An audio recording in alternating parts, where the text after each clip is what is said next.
In January 1970, the Rose Art Museum at Brandeis University in Waltham, Massachusetts, presented the group video exhibition Vision and Television. Curated by Russell Connor, this show is comprised of video installations, videotape presentations, and a panel discussion.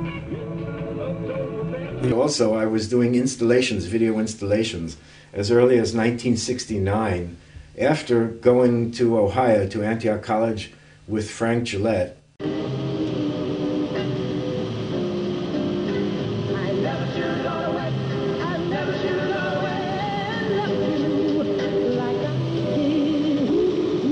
We took some of that material and incorporated into an installation called Wipe Cycle, which was shown in the first group video art exhibition in May of 1969 till August of 1969 at the Howard Wise Gallery at 50 West 57th Street in Manhattan. That's Midtown Manhattan.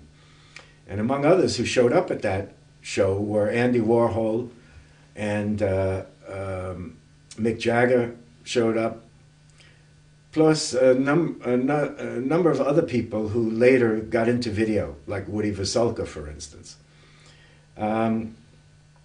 This installation was a 9-screen video mandala.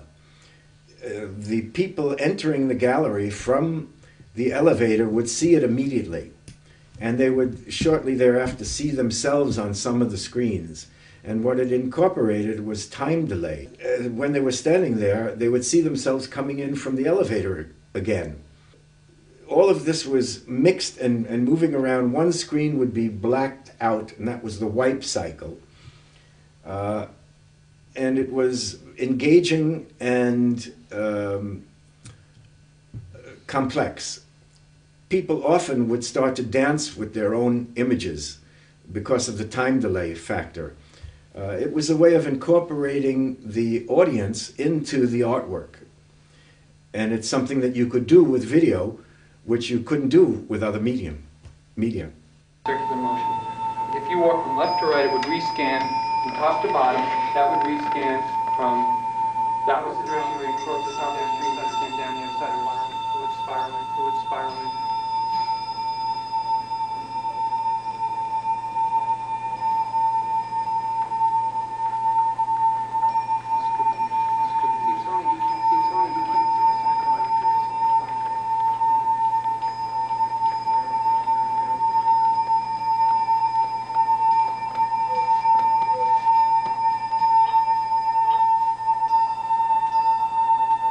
But also in 1976, Beryl Korat and I did a book called Video Art, an anthology, about the first, let's say, 10 years of video art.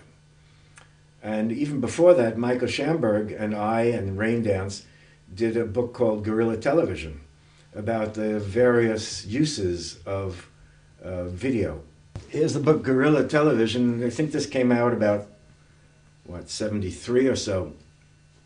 74, and this is the book Video Art, and this came out in 76. And this was this came out while we were doing Radical Software, which was from 1970 to 74.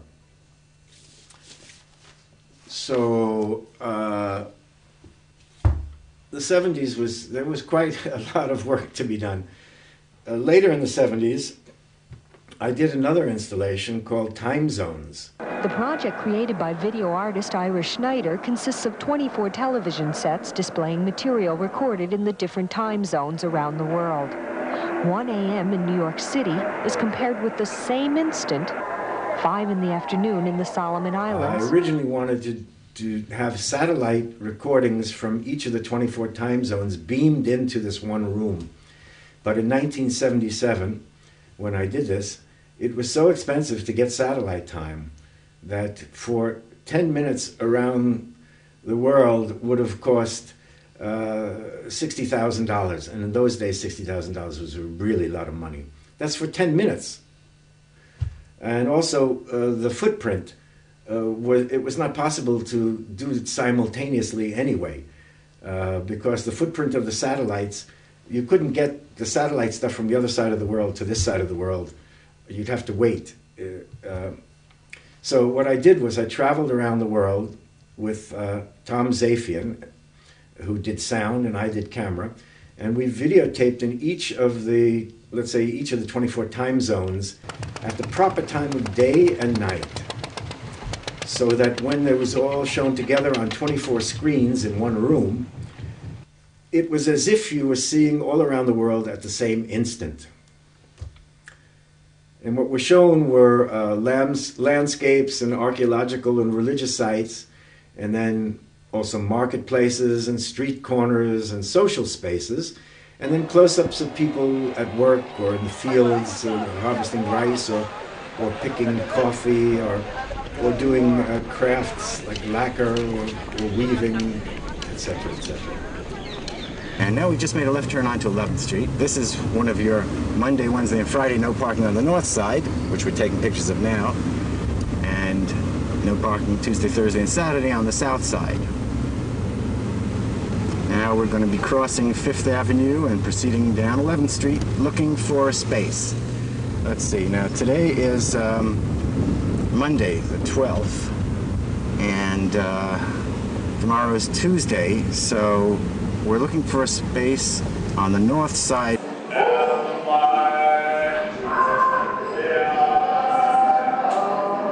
Fluxusmesse 2002, Wiesbaden-Erbenheim. Mit Ann Noel, Emmett Williams, Ben Patterson und Jeff Hendricks.